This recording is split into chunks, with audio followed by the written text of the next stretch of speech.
Ang unang tunok na sumalubong kay Tinay sa Baryosta.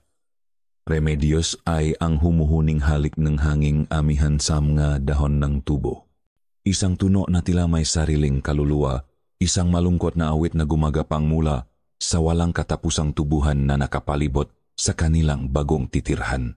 Nakasakay sila sa isang pamasaherong diib na hiningal paakyat sa bakubakong daan. Siya at ang kanyang itay Tomas. Makatabi sila sa upuan sa likod. Mahigpit ang hawak ng ama sa kanyang kamay na para bang takot itong mawala siya sa isang iglap. 10 buwan na ang nakalipas mula nang pumanaw ang kanyang ina, ngunit ang pakiramdam ngang pagkawala ay sariwa pa rin, tila isang sugat na hindi kailanman maghihilom. Malapit na tayo, anak, bulong ni Tomas. Ang kanyang boses ay sinubukang maging masaya, ngunit may bahid ng pagod na hindi may tago. Tuminjin si Tinay sa labas. Ang mapunong niyok ay nakmistulang mapayat na bantay sa gilid ng daan. Sa di kalayuan, natatanaw niya ang kabundukan ng antik, madambuhalang natutulok sa ilalim ng kulay kahel na langit ng dapit hapon. Maganda. Ngunit may dalang kakaibang lungkot ang ganda nito, isang pakiramdam ngang pag-iisa. Itay, bakit po dito? Tanong niya sa mahinang boses. Hinaplos ni Tomas ang kanyang buhok. Para makapagsimula tayo ulit, Tinay. Malayo sa lahat ng alaala sa siyudad. Naintindihan ni Tinay o pinilit niyang intindihin. Ang apartment nila sa Maynila ay naging isang malaking ataw ng nga alaala ngang kanyang ina. Ang amoy ngang niluluto nito. Ang sinalas sa tabi ngang pinto. Ang madamit sa aparador. Bawat sulok ay isang paalala ngang kanilang kawalan. Siguro, tama si Itay. Kailangan nila ngang bagong lugar. Nang huminto ang diib sa maliit na plasang baryo, naramdaman agad ni Tinay ang mata, ang mataong nakatambay sa harap ng tindahan. Ang mga babaeng nagwawalis sa kanilang bakuran, lahat sila ay napahinto at tumingin sa kanila, mga bagong salta, mga estranghero. Habang ibinababang driver ang ilan nilang gamit na nakasako, iginiya siya ni Tomas papunta sa isang hilera ngang maliliit na pwesto sa gilid ng palengke. Bibili lang akong gas para sa lampara, sabi ni Tomas. Dito ka lang. Tumango si Tinay. Niyakap ang kanyang sarili habang pinagmamasdan ang paligid. Ang hangin ay may dalang pinahalong amoy ng tuyong isda, ng lupa, at ng matamis na amoy mula sa mga tubuhan. Simple ang buhay dito, payapa. Ngunit sa ilalim ng kapayapaang iyon, may isang bagay na hindi niya maipaliwanag. Isang pakiramdam na tila may nagmamasit mula sa mga anino. Doon niya unang nakita si Paeng. Nakaupo ito sa isang maliit na bangko sa harap ng isang bayong na puno nga kung anong-anong ugat, dahon at maliliit na bote na may lamang langis. Ang buhok niya ay makintap sa pumada, ang kanyang ngamatay malilikot at may ngisi sa kanyang labi na hindi abot sa kanyang mamata. Amoy alak. Bagong lipat, boss. Tanong ni Paeng. Ang boses ay medyo paos. Mukhang kailangan niyong proteksyon. Lumapit si Tomas na may dala ng botanggas. Tumingin siya sa mga paninda ni Paeng. Proteksyon para saan? Aba, sa lahat ng bagay na hindi nakikita, sabi ni Paeng. At itinaas ang isang kwintas. Nakabitin dito ang isang piraso ng tila pinakinis na buto at isang itim na bato na kasing laki ng hinlalaki ni Tinay. Lalo na sa mga aswang. Marami niyan sa mga liblib na lugar tulad nito. Natawa si Tomas, isang tawang pilit. Hindi kami naniniwala sa maganyan yan. Ngunit hindi binitiwan ni Paeng ang tingin kay Tomas. At pagkatapos ay kay Tinay. Ang mahalimaw, boss, hindi nila kailangan ng paniniwala mo para maging toto. May diin sa huling salita. Para sa bata. Dagdag niya. Itinuturo si Tinay. Mabisa to gawa sa tunay na pangil ng buhaya at itim na batong isinumpang ang isang albularyo. Walang masamang elemento ang makakalapit sa kanya. Nakita ni Tinay ang pagbabago sa mukha ng kanyang ama. Ang pag-alinlangan ay napalitan ng isang bagay na mas malalim takot. Isang takot na hindi para sa sarili niya, kundi para sa kanya. Tila ba ang simpleng alok tindro ay tumusok sa isang lihim na kaba sa pusong kanyang ama. Magkano? Tanong ni Thomas. At ang tanong na iyon ay tila isang pagzuko. Para sa inyo, 10 piso na lang. Sabi ni Paeng na may ngiting tagumpay. Inabot ni Thomas ang bayad. Kinuha niya ang kwintas. Ang itim na bato ay malamig sa kanyang palat. Lumuhod siya sa harap ni Tinay. Isuot mo to, anak, sabi niya. Ang kanyang nga mata ay seryoso. Huwag na huwag mong huhubarin, maliwanag. Isinwot ni Thomas ang agimat sa lik ni Tinay. Ang bato ay mabigat at malamig sa kanyang balat. Tumingin siya sa mga matang ama at sa unang pagkakataon, nakita niya ron hindi lang lungkot, kundi isang desperadong pangangailangan na protektahan siya. Ang bahay na kanilang tinuluyan ay isang maliit na bahay na bato sa dulo ng baryo. Malapit sa simula ng malawak na tubuhan. Luma na ito, amoy luma at alikabok, ngunit malinis. Habang nag-ayos si Thomas ng kanilang magamit, si Tinay naman ay nakaupo sa tabing ng bintana. Hinahaplos ang itim na batong kanyang kwintas. Mabilis bumaksak ang dilim sa probinsya. Walang mailawng poste, walang ingayng masasakyan.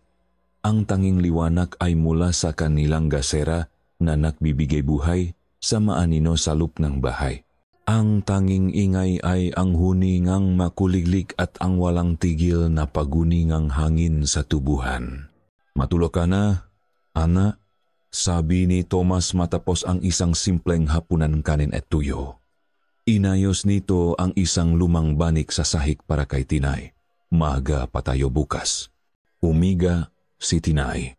Niyakap niya ang unan na may amoy pa rin ng kanilang lumang bahay sa Maynila. Naramdaman niya ang halik ng ama sa kanyang isang ritual na hindi nito kinalimutan kahit isang gabi mula nang mawala ang kanyang ina. Itay, bulong niya bago pa man makaalis ang ama. Mahal kita. Ngumiti si Thomas, isang ngiting malungkot. Mas mahal kita, Tinay. Matulog ka na. Ligtas ka dito. Ligtas ka dito. Ang masalitang iyon ay umalingaw-ngaw sa kanyang isipan habang dahan-dahan siyang nilalamon ng antok. Ang bigat ng agimat sa kanyang dibdib ay tila isang pangako. At pagkatapos, nagsimula ang panaginip. Nasa gitna siyang tubuhan, gabi. Ang buwan ay isang manipis na guhit ng pilak sa kalangitan. Ang matubo ay mas matataas kaysa sa kanya. Ang madahon ay tila mga patalim na humihiwa sa hangin. Nagsimula siyang tumakbo, ngunit hindi niya alam kung bakit o kung ano ang kanyang hinahabol o kung ano ang humahabol sa kanya. Pagkatapos ay narinig niya ito. Isang tunog ang pumapagaspas na pakpak hindi tulad ng ibon, kundi isang bagay na mas malaki, mas mabigat. Tunog ang katat na hinahampas sa hangin. Kasabay nito ay ang isang amoy. Amoy ngang nabubulok na laman at ng lupang basa. Lumingon siya. Wala siyang makita, pero alam niyang nandiyan lang ito. Sa itaas, nakabang, napatakbo siya ng mas mabilis. Ang kanyang mapa ay lumulubog sa malambot na lupa. Ang madahong ng tubo ay humahaplos sa kanyang mabraso. Tila magadali ring humahawak sa kanya. Ang pagaspas ay papalapit ng papalapit. Napatinggala siya. Sa liwanag ng buwan, nakita niya ang isang anino. Isang dambuhalang anyo na may malalapat na pakpak na parang sa paniki. Hindi niya maninag ang mukha nito. Ngunit nakita niya ang dalawang nakbabagang tuldok na pulam nga matang nakatitik sa kanya. Mga matang puno ngang gutom, isang nakakabinging. Tili ang kumawala sa kanyang lalamunan. Ang nilalang ay bumulusok pababa. Ang makuko nitong may itim at matutulis ay nakaumang sa kanya. Tinay, nagising siya sa isang sigaw. Ang sigaw ng kanyang ama. Nanginginig siyang napaupo sa bani. Basang-basang pawis. Ang puso niya ay dumadagundong sa kanyang dibdib.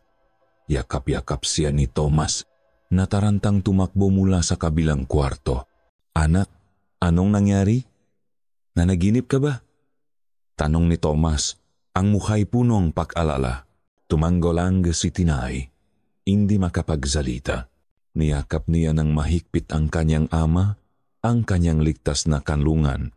Ang init ng katawan nito ang unti-unting nagpakalma sa kanya. Shh! Panaginip lang yun. Bulong ni Tomas. Hinahaplos ang kanyang likod. Nandito lang si Itay. Walang mangyayaring masama sa iyo. Protektado kang agimat. Sinubukan ni Tinay na maniwala. Panaginip lang. Isang masamang panaginip na dalang pagod at ng bagong lugar. Ngunit ang takot ay totoo. Ang amoy ng lupa at ang tunong ng gapakpak ay malinaw pa rin sa kanyang isipan. Nang medyo kumalma na siya, pinahiga siyang muli ni Tomas. Subukan mong matulog ulit. Dito lang ako sa tabi mo. Ngunit hindi na mapikit ni Tinay ang kanyang mata. Nakatiti lang siya sa kisame. Pinakikinggan ang pahuningang hangin sa labas. At pagkatapos, sa gitna ng katahimikang gabi, may narinig siyang isang tunok, isang mahinang kaluskos. Nagmula ito sa bintanang pinakamalapit sa kanyang hinihigaan. Kaskas, kaskas. Tila tunong isang kuko na dahan-dahang kumakaskas sa lumang kahoy. Naramdaman niya ang panlalamig ng kanyang bato kasabay ng paktinding ng kanyang nga balahibo. Tila may bumara sa kanyang lalamunan. Hindi siya gumalaw, hindi siya huminga. Ang pakaluskos ay tumihil. Katahimikan. Marahil ay guni-guni niya lang. Marahil ay isang sangalang na tinatangaying hangin. Ngunit nang sa wakas ay nakaroon siyang lakas nga loop na dahan-dahang lumingon. Nakita niya ito sa ibabawang pasimahanong bintana. Sa guhit ng liwanag ng buwan na tumatagos sa siwang, may isang bagay na naiwan. Isang balahibo. Isang balahibong kulay itim na itim. Na tila galing sa pakpak ng isang nilalang na hindi dapat nabubuhay. At ito'y basa pa. Basangang isang bagay na madilim at malakit. Kinabukasan, sinubukan ni Tinay na kumbinsihin ang sarili na ang lahat ay bahagi lamang ng masamang panaginip. Ang pakpak, ang mamatang pula, ang kaskas sa bintana. Ngunit ang alaala ay tila isang tinik na bumaon sa kanyang isipan, matalas at totu. Pagkagising niya, ang unang ginawa niya ay ang dahan-dahang paglapit sa bintana. Umasa siyang makita ulit ang itim na balahibo. Isang katibayan na hindi siya nababaliw. Ngunit wala, malinis ang pasimano na parabang hinugasan ng hamo ng umaga. Nawala na ang tanging ebidensya niya. Tinay, ana, halika na. Mag-agahan na tayo. Tawa ni Tomas mula sa munting kusina. Ang boses niya ay ang normal na boses ni Itay mainit at mapag-aruga. Walang bakas ng anumang kakaiba. Habang kumakain sila ngang sinangag at itlog, pinakmasdan ni Tinay ang kanyang ama. Ang paraan ng pag-inom nitong kape. Ang mga kalyo sa kamay nito, ang bahagyang pagkunot ng nu habang nakikinig sa balita sa radyo. Ito ang kanyang ama, ang kanyang tagapagtanggol. Paanong ang taong ito ay magiging konektado sa bangunot kagabi?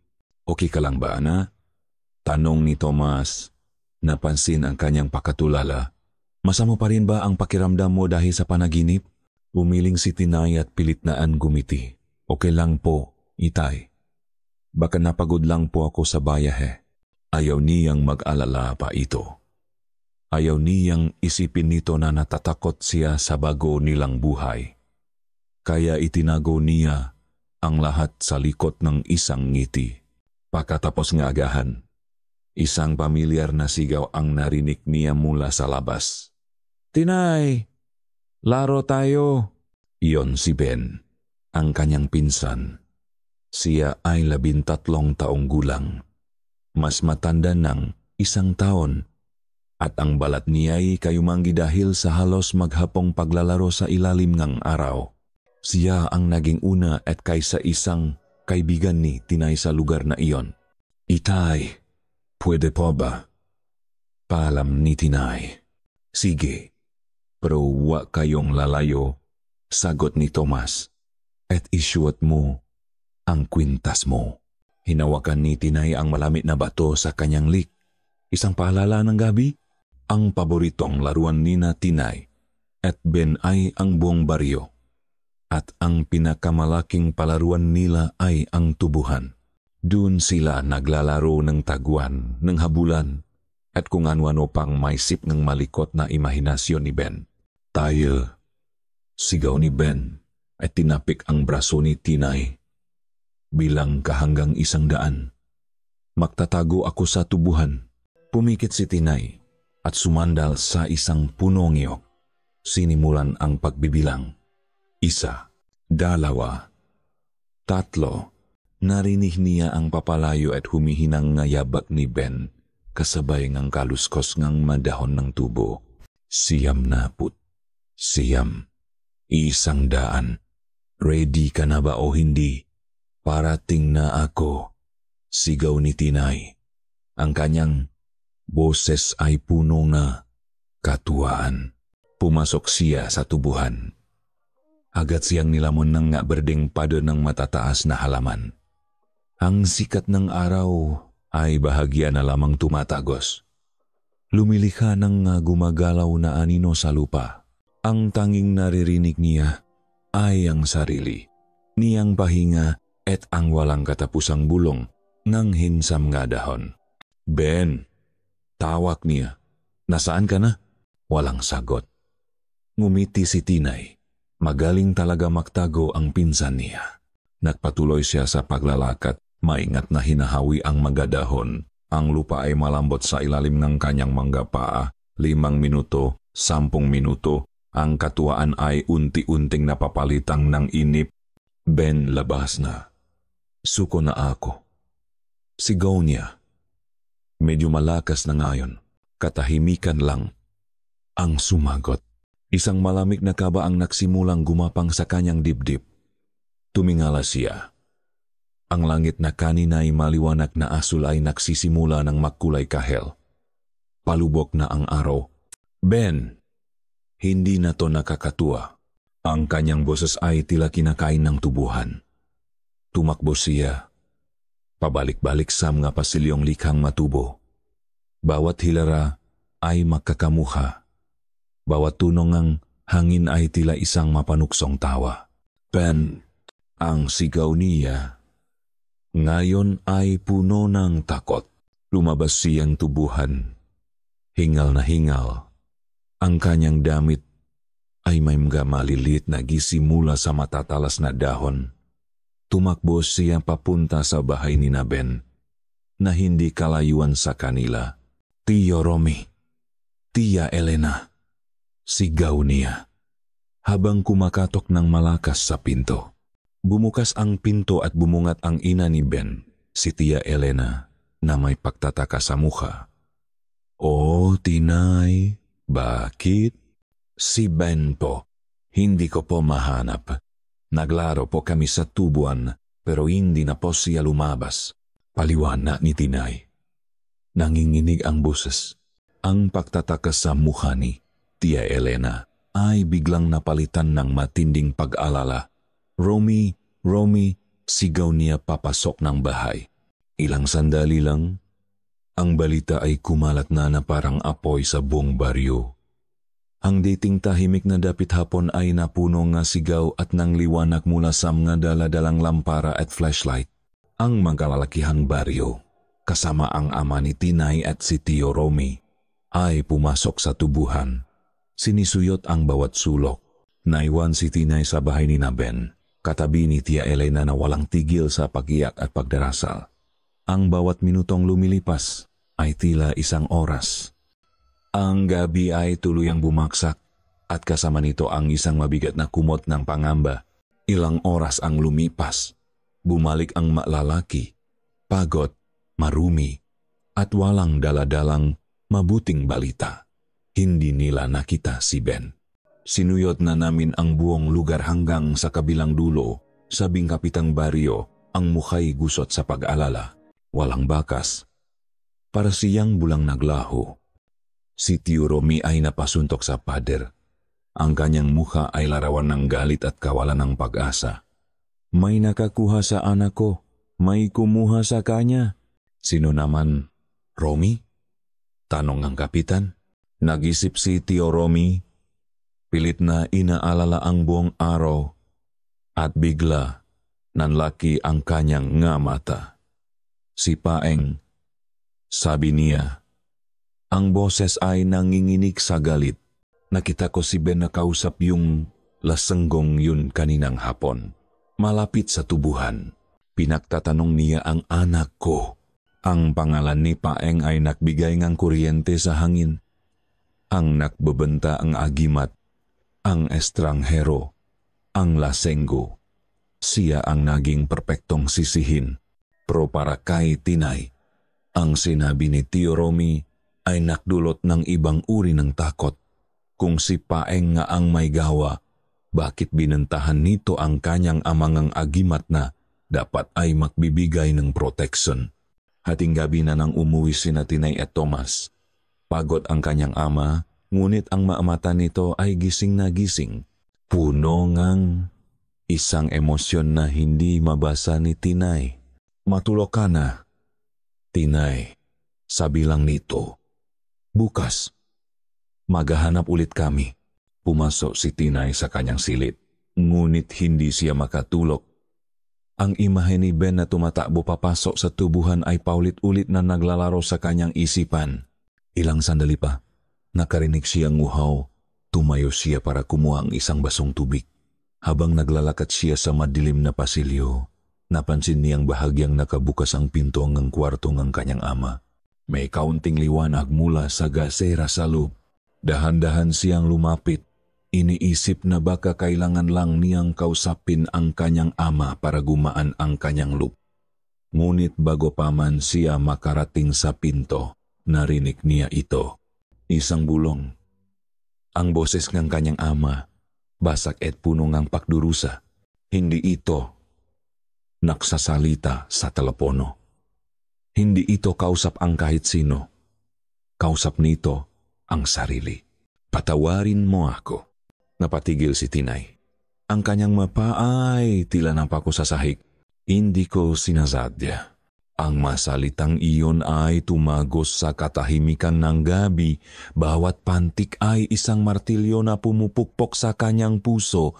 Ito'y isang panalangin, isang pagsusumamo, isang pag-amin, isang pag-amin sa isang kasalanan na tanging ang kanyang ama at ang madilim na gabi lamang ang nakakaalam.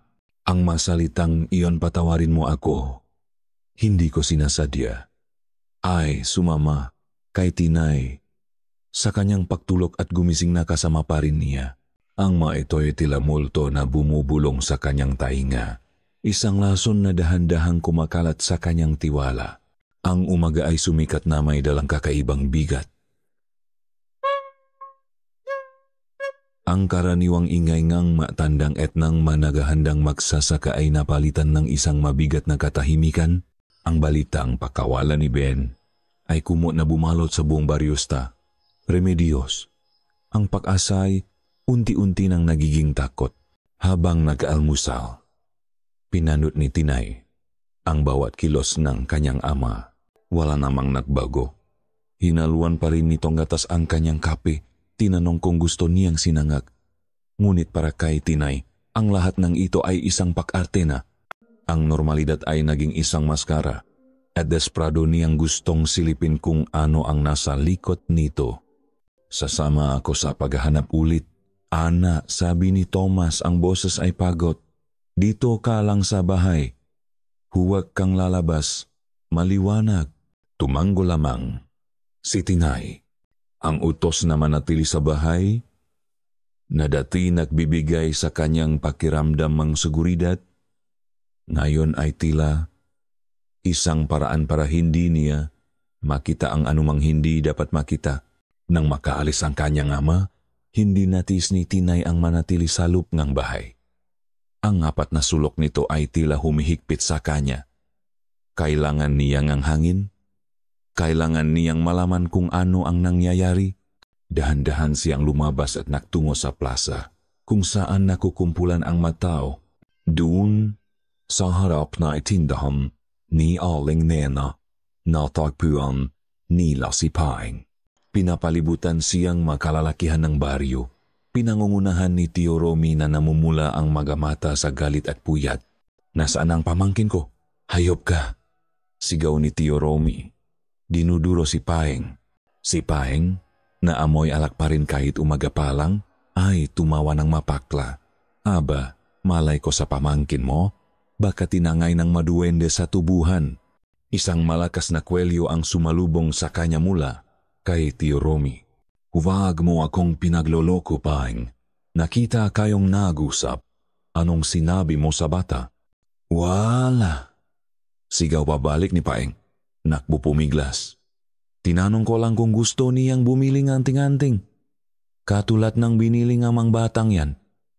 Itinuro niya si Tinay na biglang naging sentro ng atensyon. Lahat ng mata ay napunta sa kanya.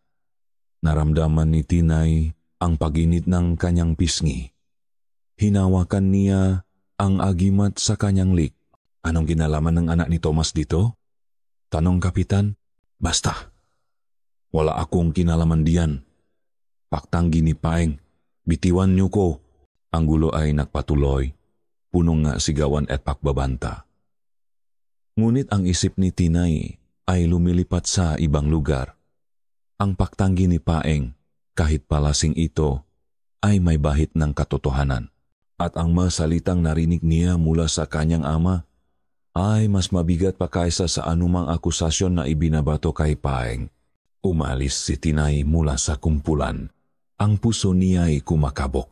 Naglakat siya ng walang direksyon hanggang sa mapatpat siya sa maliit na palengke ng baryo.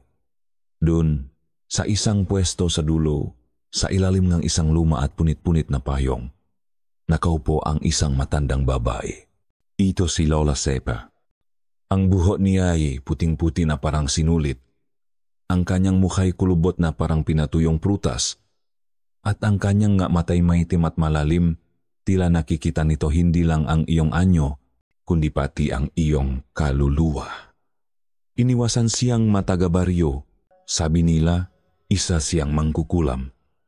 Sabi ng iba, nababaliw na. Nagulat si Tinay nang bigla siyang tawagin nito.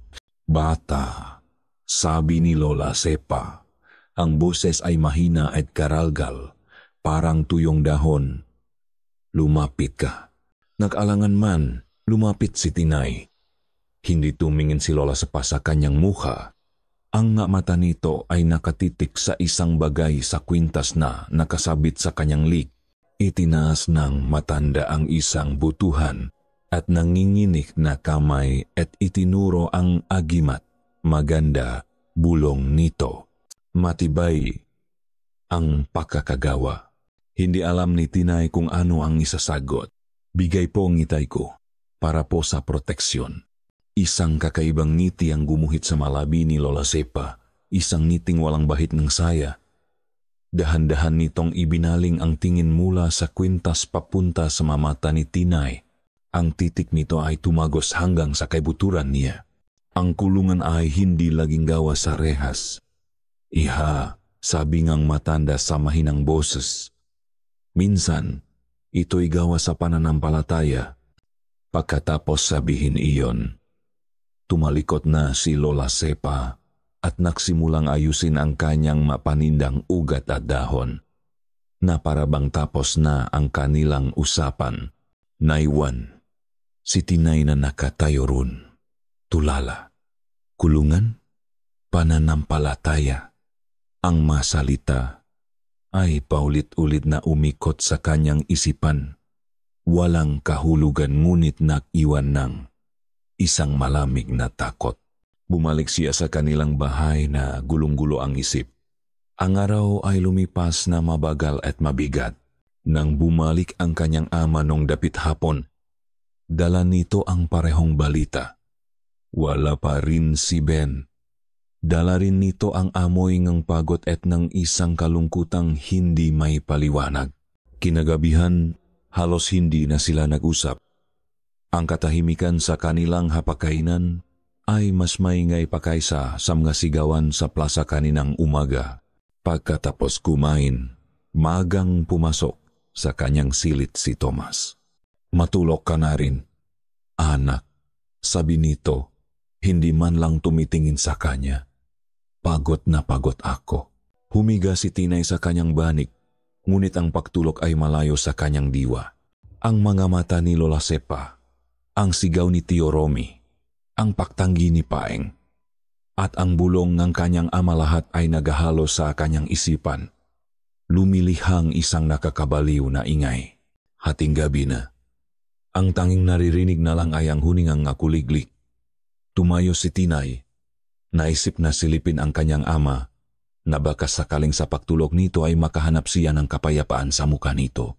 Dahan-dahan niyang itinulak ang pinto ng kanyang silid, sapat lang para makasilip ang isang mata niya. Ang ilaw nga sara mula sa sala ay nakbibigay ng kaunting liwanag. Nakita niya ang kanyang ama, pero hindi ito natutulog. Nakatayo ito sa gitnang sala, nakatalikod sa kanya, nakabihis ito ang damit panlakad. Aalis ito sa ganitong oras ng gabi at pagkatapos ay nakita niya ang ginagawa nito. Ang isang kamay ni Tomas ay nakahawa sa kanyang lik, mahigpit na parabang may sinasakal siyang hindi nakikita.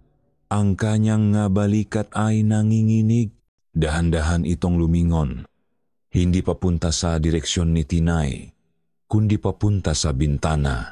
Sa liwanag ng buwan na tumatama sa mukha nito, nakita ni Tinay ang itsura ng kanyang ama.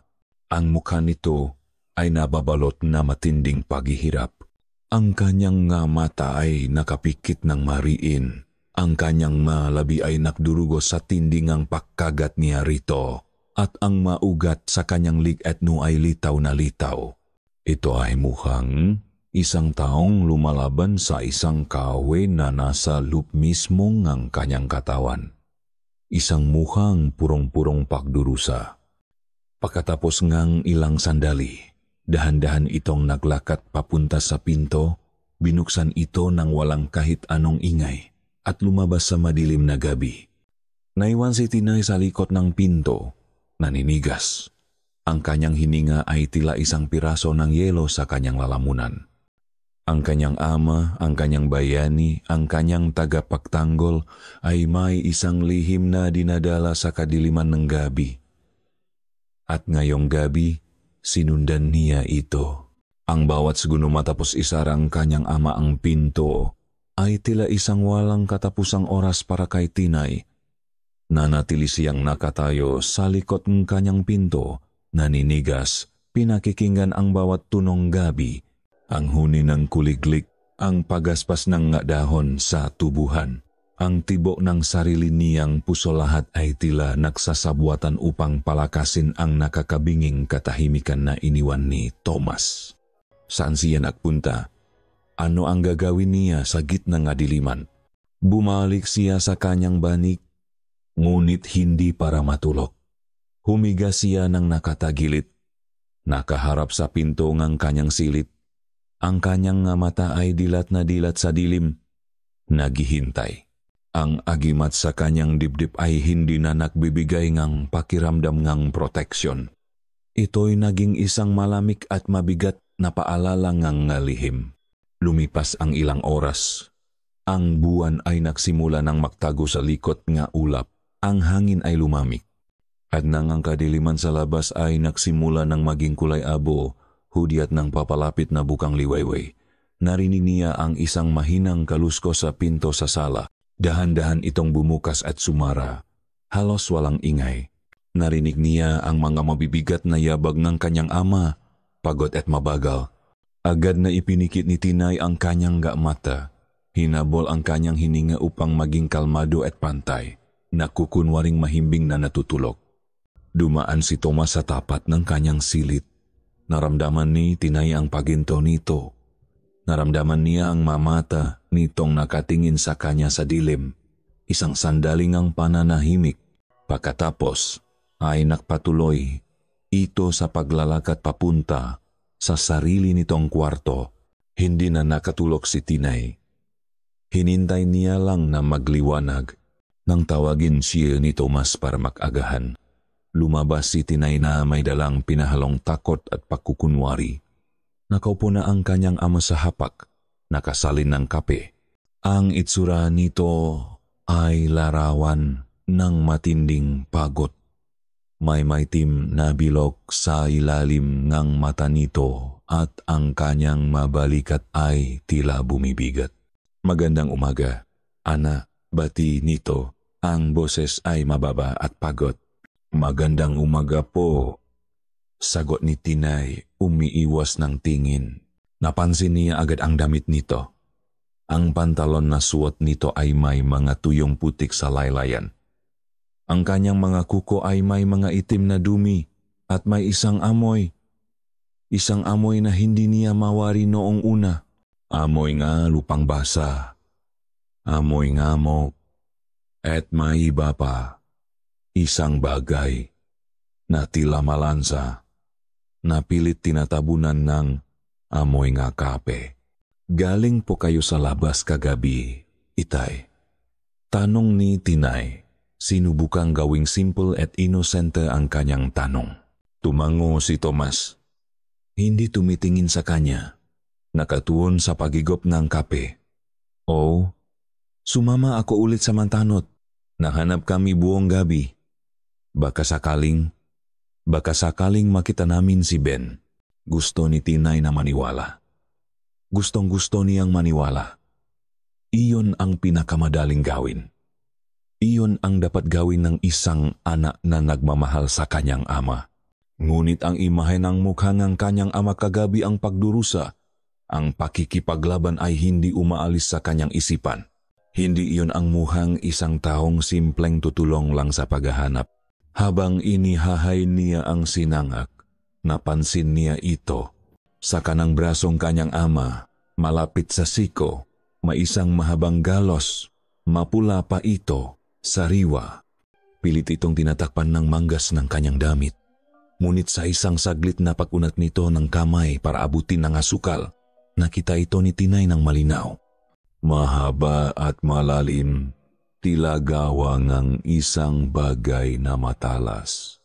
Ang balita ay dumating kasabay ngang sikat ng araw. Isang sigaw mula sa kabilang bahay na sinundan ng iba pang sigaw hanggang sa ang buong baryo ay muling napunong ingay ng pangamba. May isa na namang nawawala. Si Mang Gardo, isang magsasaka na ang bahay ay nasa pinaadulong baryo. Katabi mismo ang tubuhan. Ayon sa kanyang asawa na humahagulgol, lumabas ito ngang bahay hating gabi para tignan ang kanilang kalabaw na hindi mapakali sa kulungan nito. Hindi na ito bumalik. Ang balita ay parang isang malakas na sampal kay Tinay hating gabi malapit sa tubuhan.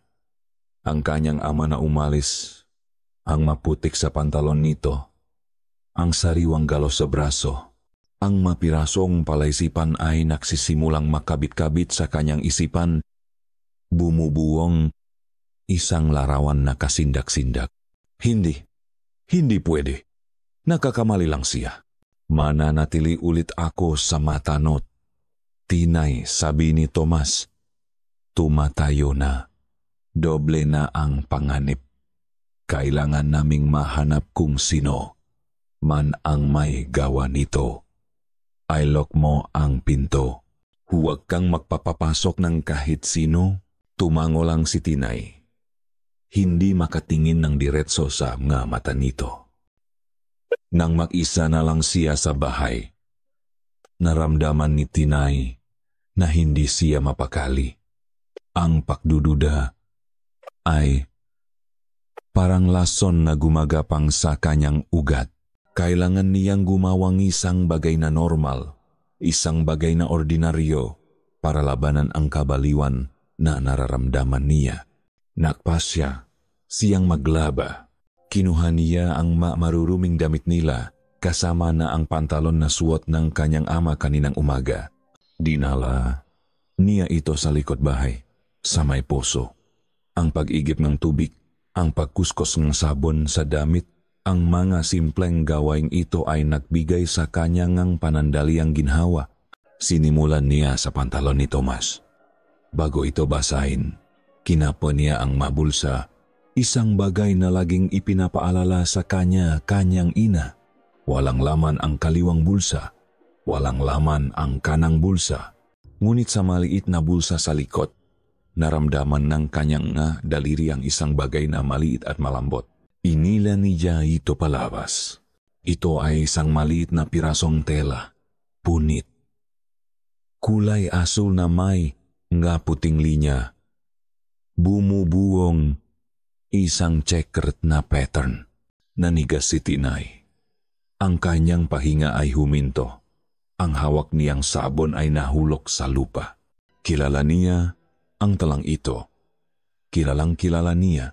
Kahapon, bago mawala si Ben, nakita niya si Mang Cardo sa tindahan ni Aling Nena. Bumibili ito ang sigarilyo. Suot nito ang paborito nitong polo. Isang polong kulay asul na may maputing linyang checker. Ang piraso ng talang checker ay tila isang nakbabagang uling sa palat ni Tinay. Ang init nito'y gumapang mula sa kanyang kamay, paayat sa kanyang braso, hanggang sa manlamig ang kanyang buong katawan. Hindi ito isang ordinaryong retaso.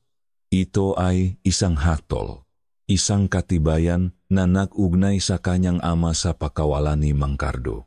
Mabilis niyang ibinalik ang tela sa bulsang pantalon. Ang kanyang kamay ay nanginginig. Binasbasan niyang tubig ang pantalon. Kinusot-kusot ng walang direksyon. At isinampay na parabang walang nangyari. Ngunit sa loob niya, isang bagyo ang namumuo. Ang pagdududa ay hindi na isang bulong. Ito ay isang sigaw na nakakabingi. Paano? Bakit?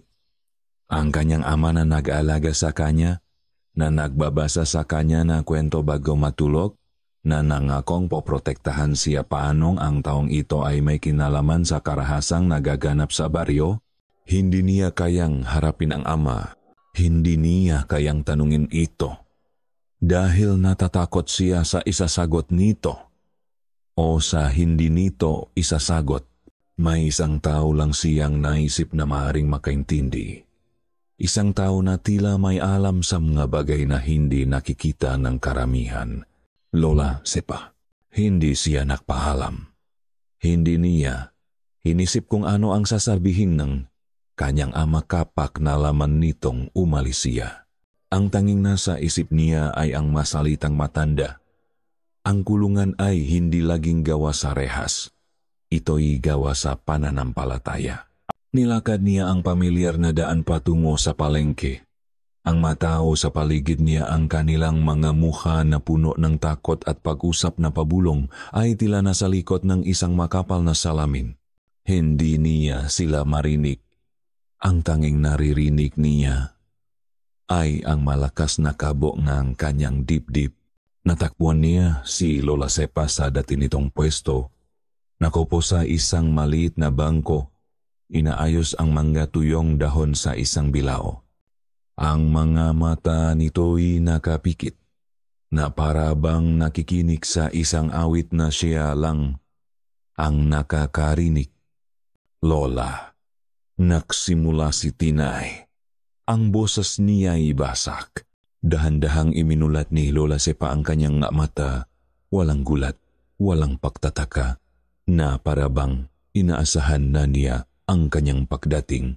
Bumalik ka, bata, sabi nito.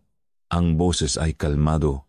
Lola, tulungan niyo po ako, sabi ni Tinay. Ang maluha ay nagsisimula ng mamuo sa kanyang mamata. Hindi ko po maintindihan. Ang itay, may maabagay po. Hindi niya matapos ang kanyang salita. Paano niya sasabihin ang kanyang mahinala ng hindi tunok na babali? Tumayo si Lola Sepa. Ang kanyang buto ay tumunok sa pag-unat. Hindi ito nagsalita. Sa halip, pumasok ito sa maliit at madilim na kubol sa likod ng kanyang pwesto. Pagkalipas ng ilang sandali, lumabas ito na may dalang isang maliit na supot na gawa sa katsa. Inabot niya ito kay Tinay. Ano po ito? Tanong ni Tinay. Ang kanyang daliri ay nangingini habang hawa ang supot. Nga, pinatuyong dahon ng makahiya at buto ang kasoy. Sagot ng matanda. Ilagay mo sa ilalim ng iyong unan. Pampakalma ng diwa. Pampalinaw ng isip. Para makita mo ang hindi nakikita. Tumingin si Lola Sepa sa malayo, patungo sa direksyon ng kabundukan. Ang dilim sa baryong ito ay matanda pa sa mapuno, bulong nito. At ang pinakamatinding kadiliman ay nagtatago sa likod ng pinakamaliwanag na ilaw. Pagkatapos ay muli itong tumingin kay Tinay. Ang mga mata nito'y matalas at puno ng hulugan. Mag-ingat ka sa pastol na amoy tupa, iha. Mag-ingat ka sa pastol na amoy tupa. Isang buktong, isang babala. Ang pastol na dapat nagbabantay sa kawan. Ngunit amoy tupa na parabang isa siya sa kanila o mas malala na parabang nagpanggap lang siyang pastol. Ang ibig sabihin ba nito ay ang taong dapat nagpoprotekta ay siya mismong mapanganib. Ang kanyang ama. Ano pa po ang dapat kong gawin? Tanong ni Tinay. Ang boses ay desperado. Magmatyag ka. Sagot ni Lola Sepa. Lalo na kapah ang buwan ay nagtatago. Ang manilalang gabi ay pinakamalakas kapah ang langit ay pinakamadilim. Bantayan mo ang susunod na bagong buwan. Isang malamig na kaba ang gumapang sa likod ni Tinay. Ang bagong buwan, iyon ay sa susunod na 2 gabi.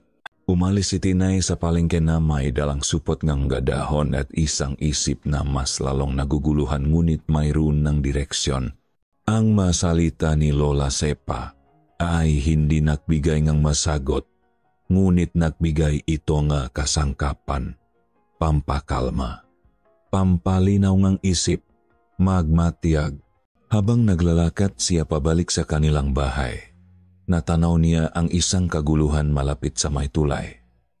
Isang grupo ng lalaki ang nakukumpulan. Ang boses nila ay malalakas at galit. Dahan-dahan siyang lumapit. Nagtatago sa likod ng isang malaking punong akasya. Sa gitnang bilog, nakaluhod sa maalikabok na lupa, ay si Paeng. Ang damit niya ay punit-punit. Ang kanyang labi ay may dugo. Pinapalibutan siya ni na Tio Romy at ng ilan pang kalalakihan. Ulitin mo ang sinabi mo. Sigaw ni Tio Romy. Tinadyakan si Paeng sa tagiliran. Umubo si Paeng. Dumurang dugo. Sabi ko, wala akong kasalanan. Sinungaling. Ikaw ang huling nakakita sa pamangkin ko. At sigurado akong ikaw din ang may gawa kay Cardo. Hindi ako. Despradong sigaw ni Paeng. Ang kanyang boses ay basak sa takot at sakit. Tumingin siya sa paligid. Ang kanyang mata ay naahanap ngang sinumang tutulong, sinumang makikinig. At pagkatapos, sa gitna ng kanyang paghihirap, isang pangalan ang lumabas sa kanyang bibig. Isang pangalan na sinigaw niya ng may buong lakas ng kanyang baga, isang sigawang desperasyon at akusasyon. Hindi ako. Tanungin niyo si Thomas.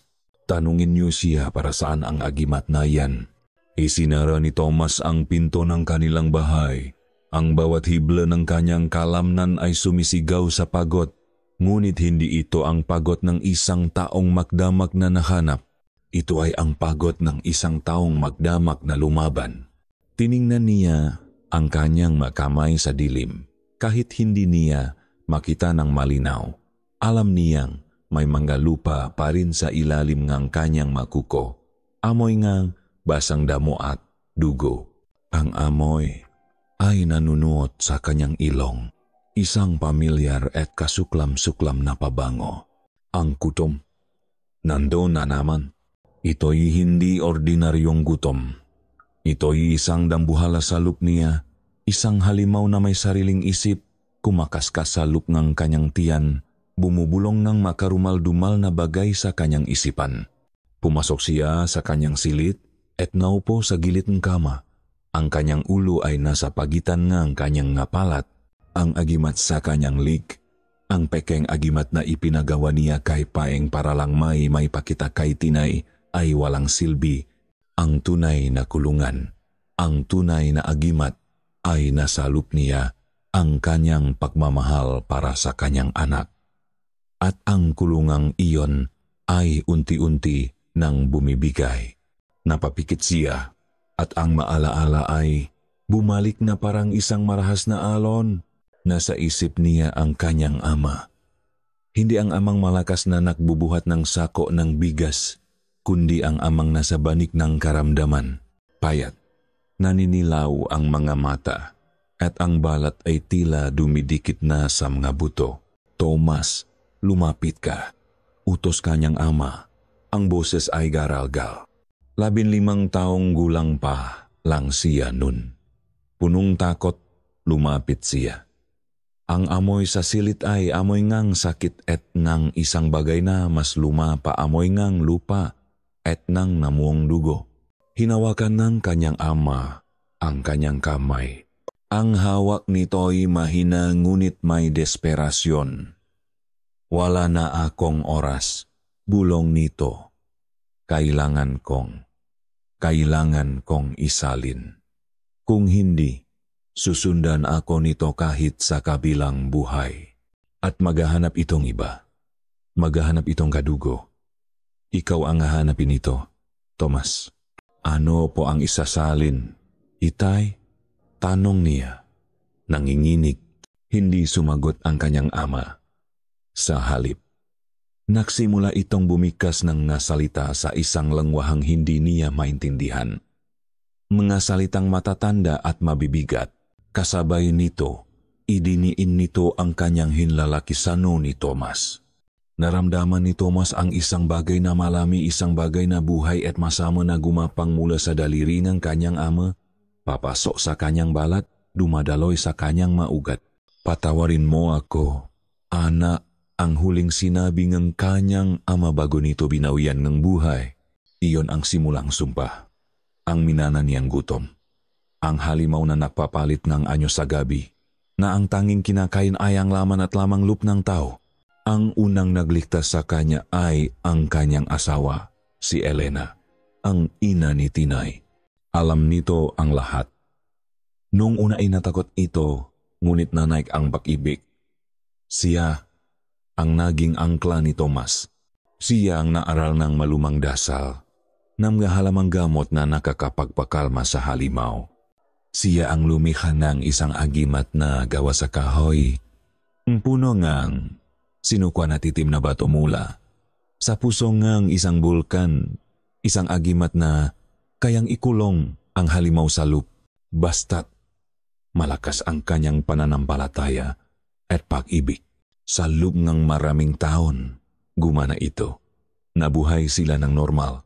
Ipinanganak si Tinay.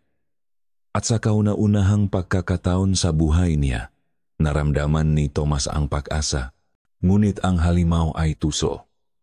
Nahihintay, isang gabi.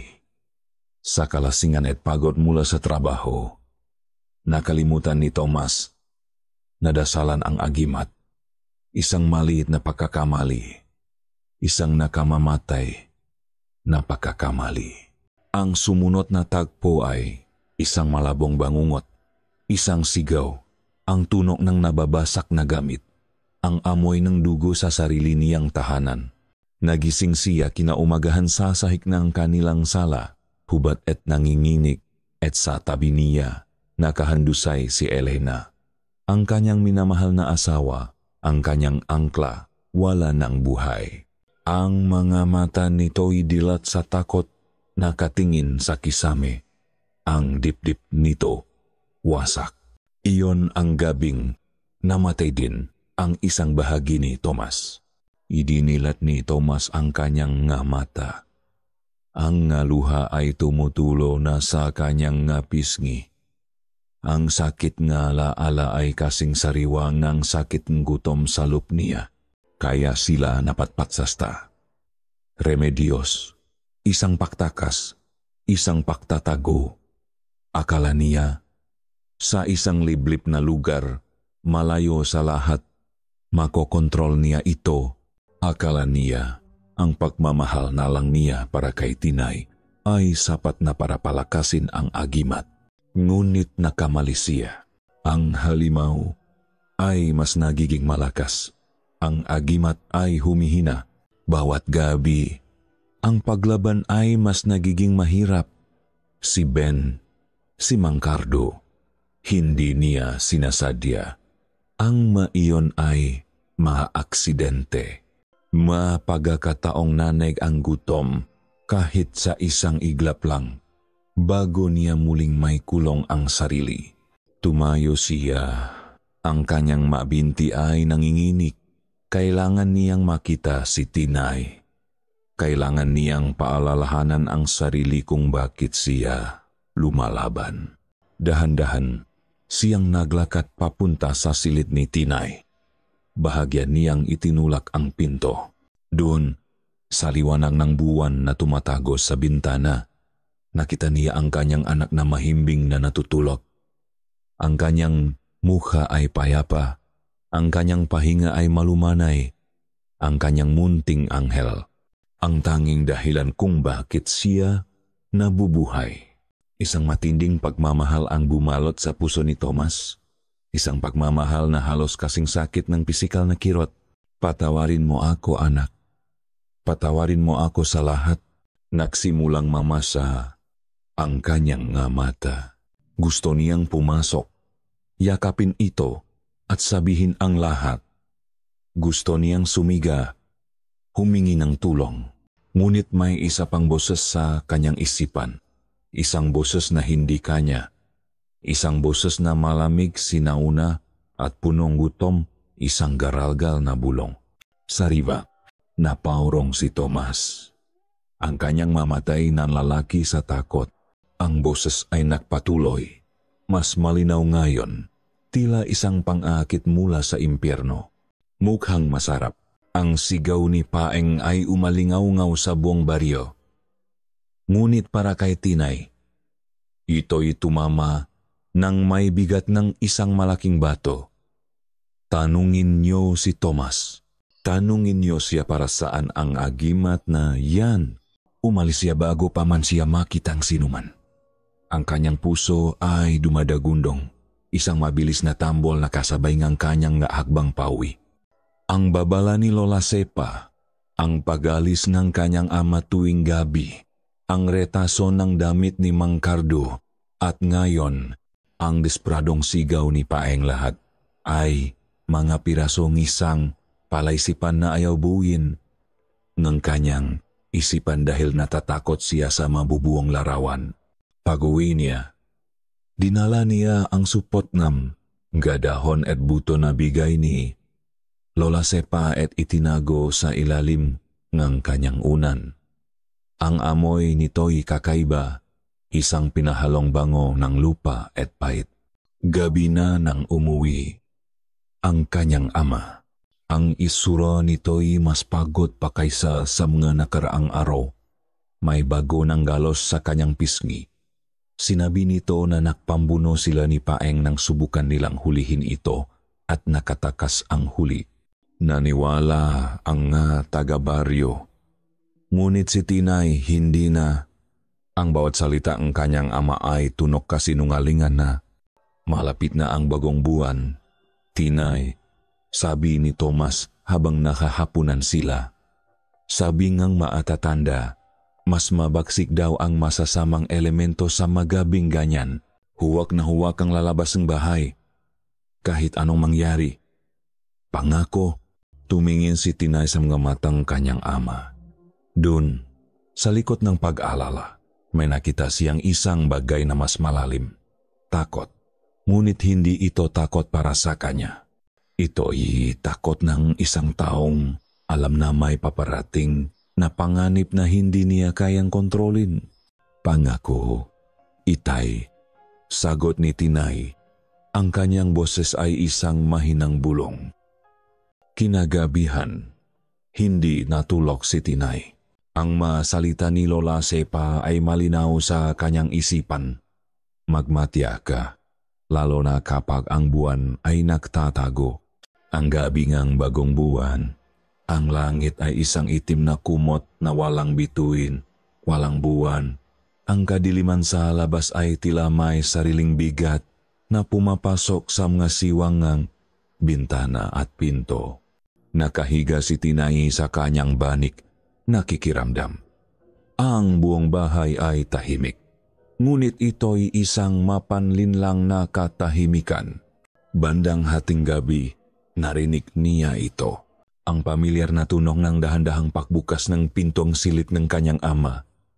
Sinundan ito nga tahimik na yabak papalabas ng bahay. Ito na. Hinintay ni Tinay ngang 5 minuto. Binibigyan ng sapat na oras ang kanyang ama na makalayo. Pagkatapos, dahan-dahan siyang bumangon. Ang takot ay parang isang malamig na kamay na humahaplos sa kanyang batok. Ngunit nilabanan niya ito. Kailangan niyang malaman. Kailangan niyang makita.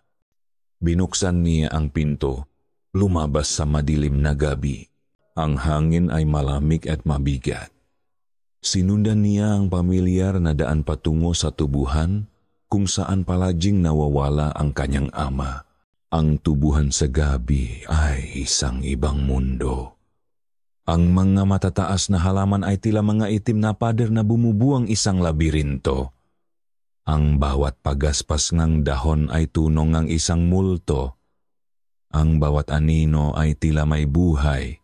Naglakat si Tinay ng dahan-dahan. Ang kanyang paa ay halos walang ingay sa malambot na lupa. Pinakiramdaman niya ang paligid. At pagkatapos, sa di kalayuan, sa gitnang tubuhan, nakakita siyang isang malamlam na liwanag. Nagmumula ito sa isang lumang kubo na inabandona nang magsasaka. Ang liwanag ay kumikislap, tila mula sa isang kandila o isang maliit na lampara. Dahan-dahan siyang lumapit. Ang kanyang puso'y halos umaiyak na sa kanyang lalamunan. Ginamit niya ang matubo bilang pananggalang. Gumapang palapit sa kubo hanggang sa makahanap siya nga isang malaking butas sa dingding na gawa sa sawali. Sumilip siya sa loob. Ang nakita niya ay isang eksanang hinding-hindi niya malilimutan habang siya'y nabubuhay. Ang kanyang ama, si Thomas, ay nakatayo sa gitna ng kubo. Wala itong pang-itaas na damit. Sa sahig sa paligid niya ay may manakasinding itim na kandila. At sa gitna, nasa harap nito ay ang agimat na sinabi ni Thomas na suot nito palagi. Ang agimat na sinabi nitong nawawala. Ngunit hindi niya ito suot. Nakapatong ito sa isang maliit na bato. At sa tabi nito ay isang matalim na itak. Patawarin mo ako, Elena. Narinig ni Tinay na bulong ng kanyang ama. Patawarin mo ako, Tin. Ay, ang boses niya ay basag, isang pagsusumamo sa mga anino. At sa isang iglap, naintindihan ni Tinay. Ang kanyang ama ay hindi gumagawang ritual. Ito ay sumusuko na sasaktan nito ang sarili. Itay wakpo.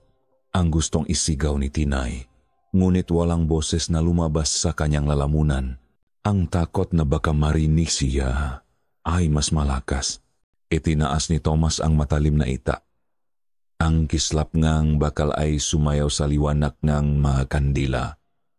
Itinutok niya ito hindi sa sarili niyang dibdib, kundi sa agimat na nasa bato. Patawad, bulong niya. At ibinagsak ang ita ng buong lakas. Isang nakakabinging tunog ang umaling-aungaw sa loop ng kubo hindi. Ang tunog ng bakal sa bato kundi ang tunong ang nababasag na salamin at ng isang bagay na napupunit. Ang agimat ay nabiyak, at kasabay ngang pagkabiyak nito, isang sigaw ang kumawala mula sa kanyang ama. Ngunit hindi ito sigaw ng tao. Ito ay isang sigaw na punong ng pagdurusa at ng isang bagay na mas malalim, mas primal. Isang sigaw na nagmula sa kaibuturan ng isang nilalang na matagal nang nakakulong. Naporong si Tinay mula sa butas. Ang kanyang kamay ay nakatakip sa kanyang bibig upang pigilan ang sariling mapasigaw. Nanginginig ang buong katawan niya. Ang kanyang matay nanlalaki sa takot. Mula sa lupngang kubo, ang masigaw ay napalitang ng matunog ngang pangangalit, ng mabutong lumalaguto, ng balat na napupunit. Ito ay isang tunong marahas at masakit na pagbabagong anyo. Ang mahinang liwanag mula sa mga kandila ay nagsimulang magbago. Isang anino ang lumaki sa loop, isang aninong baluktot at hindi makataw. Pinilit ni Tinay ang sarili na muling sumilip. Kailangan niyang makita, kahit na alam niyang ang makikita niya ay sisira sa kanya habang buhay. Ang kanyang ama ay wala na ron. Sa lugar nito, nakatayo ang isang nilalang na galing sa kanyang pinakamasamang panaginip. Ang katawan nito ay payat at baluktot. Ang balat ay kulay abo at tila binanlian. Ang mga braso nito ay humaba. Ang mga daliri naging matutulis na kuko. Ngunit ang pinakakasuklam-suklam ay ang likod nito. Mula sa kanyang paypay, dalawang malalapat at tila katat na pakpak ang marahas na bumuka, punong ugat na kulay itim. Dahan-dahan itong luminggon at nakita ni Tinay ang mukha nito. Ang mapisngi nito ay humpa, ang ilong nito ay halos wala na, isang butas na lang, ngunit ang mamata. Ang mga mata nito ang nagpatigil sa pagtibo ng puso ni Tinay. Ang maiyon ay ang mga matang kanyang ama. Ngunit ngayon, ang maito'y walang emosyon, walang pagmamahal. Ang maito'y dalawang nakbabagang tuldok na pula, punong isang walang hanggang gutom. Iyong pala ang pagbabalat kayo. Ang kanyang ama, si Tomas Santos, ang kanyang bayani, ang kanyang tagapagtanggol, ay isang aswang. Ang agimat ay hindi para protektahan si Tinay mula sa mahalimaw. Ito ay para protektahan ang buong mundo mula sa halimaw na nasa lupngang kanyang ama. At ngayon, ang kulungan ay wasa na. Ang nilalang ay huminga ng malalim. Isang tunong na tila hininga ng 1,000 bangkay. Inamoy nito ang hangin at pagkatapos, ang ulo nito'y dahan-dahang lumingon. Hindi sa kung saan, kundi diretso sa direksyon ng butas kung saan nagtatago si Tinay. Nakita siya nito, naamoy siya nito. Isang ngisi ang gumuhit sa mga labingang halimaw, ipinakikita ang isang hilera ng matutulis at may itim na ngipin. Ang katotohanan ay hindi lang masakit. Ito'y isang halimaw na may mga pakpak at mga matang pula, at ito'y paparating na para sa kanya. Walang oras para mag-isip. Walang oras para umiyak. Sa sandaling naktama ang kanilang mga mata, ang mga mata niyang punong takot at ang mga mata nitong pula sa gutom, isang primal na puwersa ang naktula kay Tinay na tumalikot at tumakbo. Ang kanyang pagtakbo ay hindi basta-basta. Ito ay isang desperadong pagtakas para sa kanyang buhay. Ang madahon ng tubo ay humahampas sa kanyang mukha at braso, maberdeng patalim na humihiwa sa kanyang balat, ngunit hindi niya ito ininda. Ang tanging nasa isip niya ay ang tunog sa kanyang likuran, ang pumapagaspas na tunog ng malalapat na pakpak. Mas mabilis ito sa hangin. Naririnig niya ang pagaspas nito papalapit. Isang nakakakilabot na ritmo ng kamatayan. Hindi siya lumingon. Alam niyang kapag lumingon siya, doon na magtatapos ang lahat. Saan siya pupunta? Hindi sa bahay. Ang bahay ay hindi na isang tahanan. Ito'y lungga nga halimaw, ang plaza.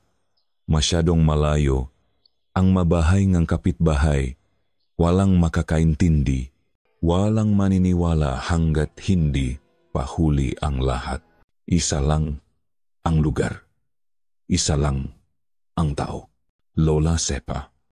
Gamit ang natitirang lakas, ibinuhos niya ang lahat sa kanyang pagtakbo. Lumabas mula sa madilim na tubuhan at tumawid sa bakubakong daan patungo sa dulo ng baryo kung saan nakatira ang matandang albularyo. Ang bawat yabag niya ay isang panalangin. Ang bawat paghinga niya ay isang pagsusumamo. Sa likod niya, narinig niya ang isang nakakabinging pag-atungal, isang tunong galit dahil ang kanyang biktima ay nakakatakas. Sa wakas, natanaw niya ito. Ang maliit na kubo ni Lola Sepa, isang anino sa gitnang kadiliman. Mukha itong marupok, ngunit para kay Tinay, ito ang pinakamatibay na pader sa buong mundo. Lola Sepa, sigaw niya. Ang kanyang boses ay basak at paos. Dumagundong ang kanyang makamao sa manipis na pinto na gawa sa kawayan. Tulong! Tulong po! Narinig niya ang paggaspas sa itaas. Pababa na ito. Wala na siyang oras.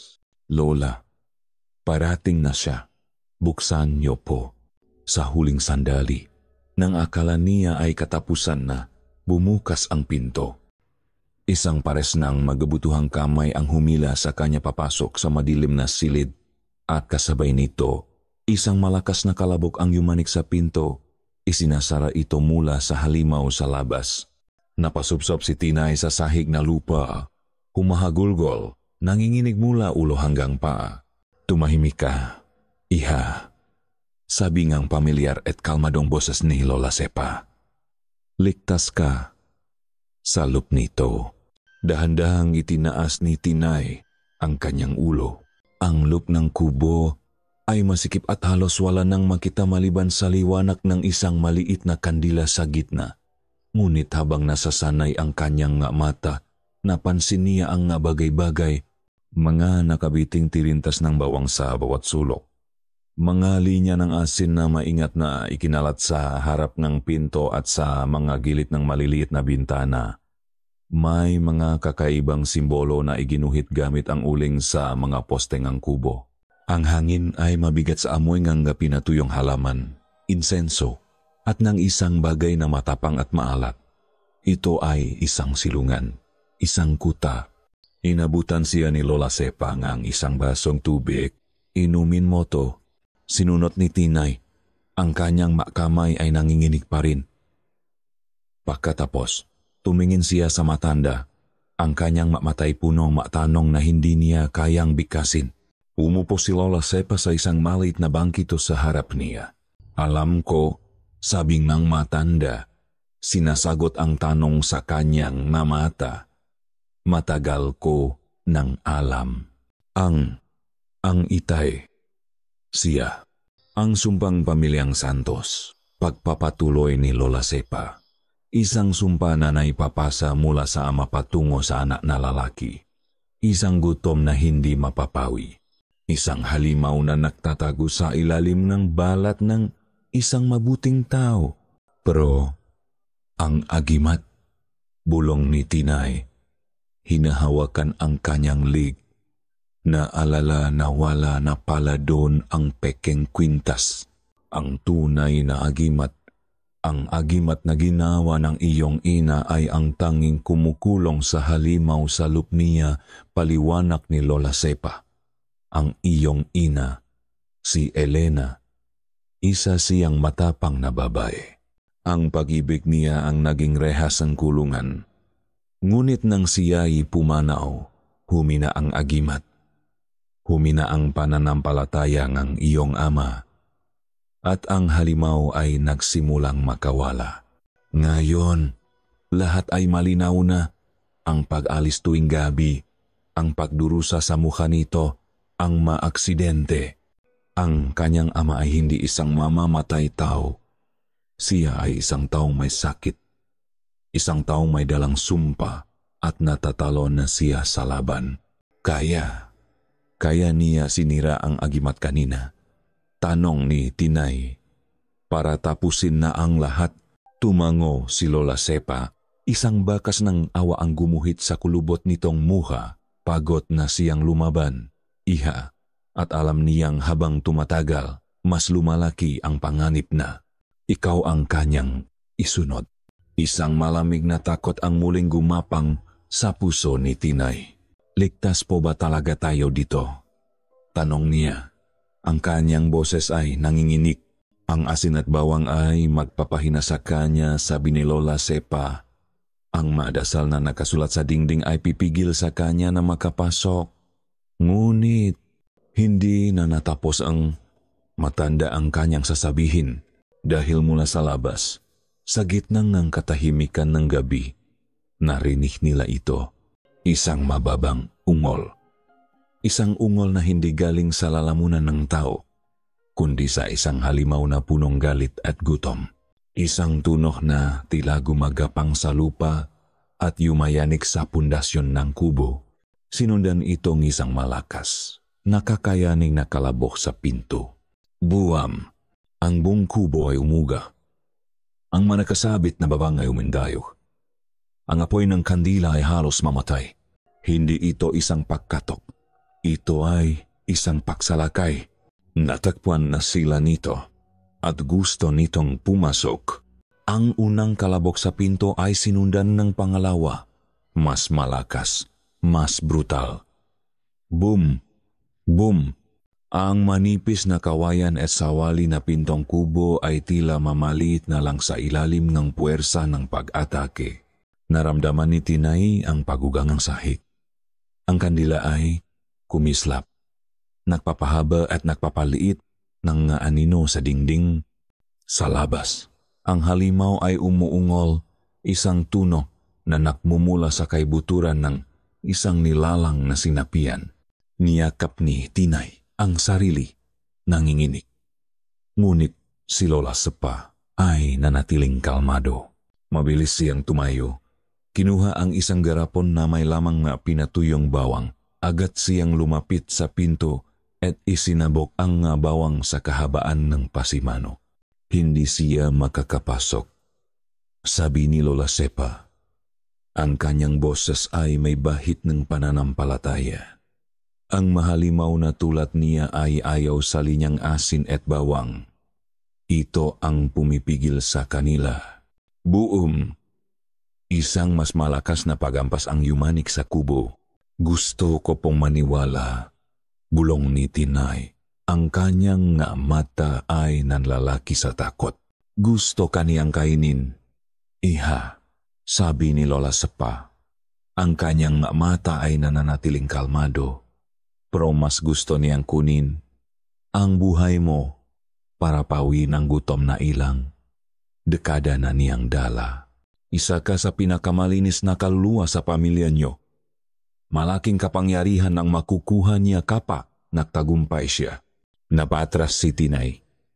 Ang pag-atake na ito ay hindi lang simpleng paghahanap ng biktima. Ito ay isang pagtatangka na tapusin ang sumpa sa pamamagitan ng pag-ubo sa huling bahagi ng pamilya na hindi pa nasisira. Kung hindi makakapasok ang aswang, ligtas na po tayo, di ba? Tanong ni Tinay. Hindi lahat ng aswang ay pare-pareho, iha, sagot ni Lola Sepa. Ang iyong ama, ang aswang, salup ng iyong ama ay natutong magtago, magpanggap dahil sa pagmamahal mo sa kanya. Mas malakas siya kaysa sa mga ordinaryong aswang. Ang kanyang pagnanais na makuha ka ay nagpapalakas sa kanya. Sapat na para sirain ang masimpleng protection. Kinuha ni Lola Sepa ang isang matalim na ita na may pila na hawakan mula sa ilalim ng kanyang higaan. Ang agimat, sabi ni Tinay, naalala ang sinabi ni Lola Sepa kanina. Ang tunay na agimat Ang pila na ita na ginagamit ni Lola Sepa ay hindi lang kumukulong sa halimaw, ito rin ay ang kahinaan ng aswang. May posibilidad na masira ang sumpa, sabi ni Lola Sepa. Ngunit may kapalit ito. Ang katawan ng iyong ama ay hindi makakaya ang pagsira sa sumpa habang nasa kanyang katawan. Kung masisira ang sumpa, mamamatay ang iyong ama. Bam! Isang nakakabinging pag-ungol ang sumunod. Naramdaman ni Tinay ang isang bagong pagyanig. Ang aswang ay hindi na kumakatok. Binabasag na nito ang pinto. Kailangan nating gawin ang lahat para magpabagal, sabi ni Lola Sepa. Lumapit ang matanda sa pinto. Inilagay ang isang kamay sa likod nito at nagsimulang bumikas ng masinaunang orasyon. Ang kanyang boses ay tila nagiging mas malakas at may autoridad. Mula sa butas ng dingding, nakita ni Tinay ang mga matang nilalang. Nagbabaga, punong-put. Ang mukha nito'y tila nagbabago sa pagitan ng nakakatakot na halimaw at ng mukha ng kanyang ama na punong ng paghihirap. Tinay, isang malakas, garalgal na boses ang umaling-aungaw mula sa labas.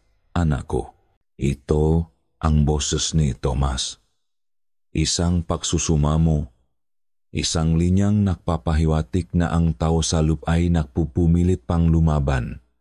Huwag kang maniniwala sa kanya. Sigaw ni Lola Sepa. Ang kanyang tinik ay matalas. Huwag kang maniniwala sa mga salitang lalabas sa bibig ng halimaw. Ngunit ang boses ay nagpatuloy. Umaasang makakapasok sa kanyang isipan. Tinay, tulungan mo ako. Ang agimat, kailangan kong tulong mo. Sinubukan ni Tinay na labanan ang boses. Ito ay ang kanyang ama, ang taong nag-alaga sa kanya. Ngunit ang katotohanan ng kaganapan ay mas malakas pa sa kanyang damdamin. Ito ay ang halimaw na nagpapanggap. Bam! Sa huling malakas na pakampas, ang pinto ay pumutok mula sa mga bisagra nito. Ang sawali ay nabiyak. Isang malaking kamay na may mahahaba at matutulis na kuko ang pumasok sa siwang. Umatras si Lola Sepa. Hawa ang pilak na itak. Ang aswang ay pumasok sa loop. Naglalabas ng isang nakakakilabot na hininga. Ang init nito'y tila apoy. Ang katawan nito'y malaki at malakas. Puno nga kalamnan na hindi makataw. Hindi ka makakapasok, sigaw ni Lola Sepa. Tinatanggal ang ita sa kanyang kamay. Ngunit ang halimaw ay mas mabilis. Sa isang iglap, nasakmal nito si Lola Sepa. Ang matanda ay naglabas ng isang sigaw ng sakit. Ang ita ay bumagsak sa sahig. Ngayon, ang halimaw ay nakatayo sa pagitan ni Tinay at ng pinto. Ang mamatang pula nito ay nakatutok sa kanya, punong ng pag-asa na ang gutom ay sa wakas ay mapapawi. Sa kanyang huling hininga, itinaas ni Lola Sepa ang kanyang nanginginig na kamay. Itinuro ang isang bagay sa sahig, ang pilak na itak. Kunin mo, Tinay. Ang agimat, sigaw matanda, bago siya nalamon ng dilim. Ang sigaw ni Lola Sepa ay tila isang punyal na tumuso sa puso ni Tinay. Nakita niya ang pagbaksak ng matanda, isang marupo na manika sa makamay ng halimaw. Pagkatapos, ang lahat ng atensyon ay napunta sa kanya. Ang nilalang ang kanyang ama ay humakbang palapit. Ang napaan nito'y halos walang ingay sa sahig na lupa. Ang ungol nito'y napalitang ng isang mahinang paguni, isang tunong ng pananabik. Iniangat nito ang isang kamay na may matutulis na kuko. Dahan-dahang inilalapit sa kanyang mukha. Sa sandaling iyon, ang takot ni Tinay ay naglaho. Napalitan ng isang bagay na mas malakas pa. Galit. Galit para kay Lola Sepa. Galit para kay Ben. Galit para sa kanyang ama na naging biktima ng sumpang ito. Hindi siya umatras. Sa halip, ginawa niya ang isang bagay na hindi inaasahan. Tumakbo siya, hindi palayo, kundi paikot sa halimaw, patungo sa lugar kung saan bumaksak ang pilak na itak. Nagulat ang aswang sa kanyang biglaang pagkilos. Ang pagkasorpresa nito ay nagbigay kay Tinay ngang sapat na oras. Dinampot niya ang itak. Ang hawakan nitong pilak ay mainit sa kanyang palat, na para bang may sarili itong buhay. Humarap siya sa halimaw. Itinaas ang itagamit ang dalawang nanginginig na kamay.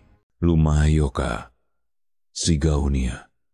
Ang kanyang boses ay hindi na boses ng isang takot na bata, kundi ng isang taong wala nang maaring mawala pa. Ang ngisi sa mukha ng halimaw ay naglaho, napalitan ng isang dalisay na pagkasuklam.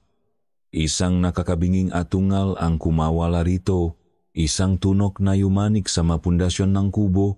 Gumagalaw ito ng may bilis na hindi para sa tao. Sumusugot palapit kay Tinay.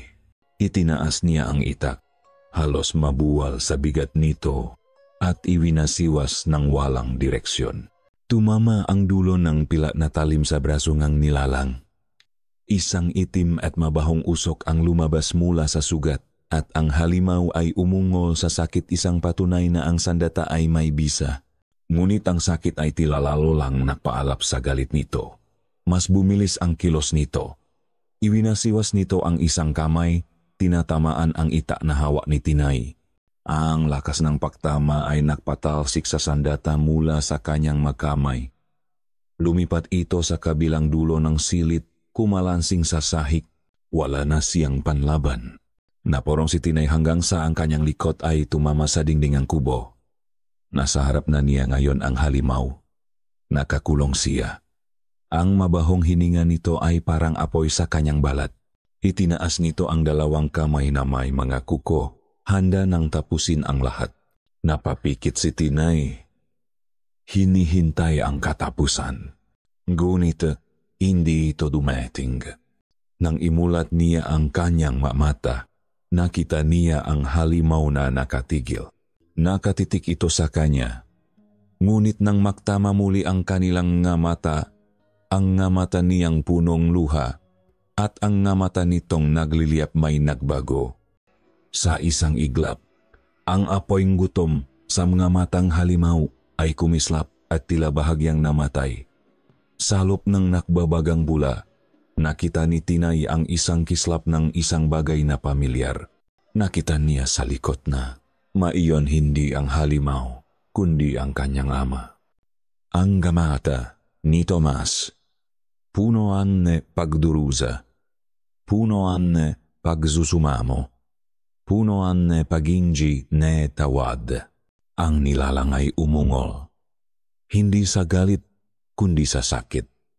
Hinawakan nito ang sarili nitong ulo, na parabang may isang matinding labanan na nangyayari sa loop. Ang makalamnan nito'y nanigas. Ang mapakpak nito'y nanginik. Ito na ang pagkakataon niya. Ang sandali ng pag-ailinlangan ng halimaw. Maari siyang tumakbo.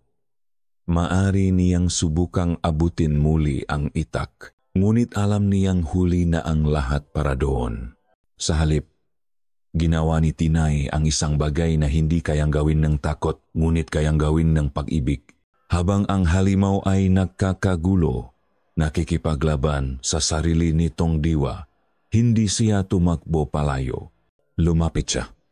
Humakbang siya palapit sa nilalang na siyang pinakmumulan ng kanyang pinakamasaklap na takot. Inabot niya ang kanyang nanginginig na kamay, hindi para manakit, kundi para dumampi. Itay, bulong niya, ang kanyang boses ay basak sa pagiyak. Ang pagtawag sa pangalang iyon ay tila isang dagitap na tumama sa halimaw. Umungal ito ng mas malakas at iwinasiwas ang isang kamay, hindi papunta kay Tinay, kundi sa sarili nitong dibdib. Kumakaskas na parabang sinusubukang hukayin at alisin ang kasamaang nananahan doon. Nakikita ni Tinay ang kanyang ama, si Tomas. Nakakulong sa alok ng sarili nitong katawan, isang bilanggo ng sarili nitong dugo, at sa sandaling iyon, ang layunin ni Tinay ay nagbago. Hindi na ito tungkol sa pagligtas sa sarili, ito ay tungkol sa pag-abot sa kanya. Tuminggala siya.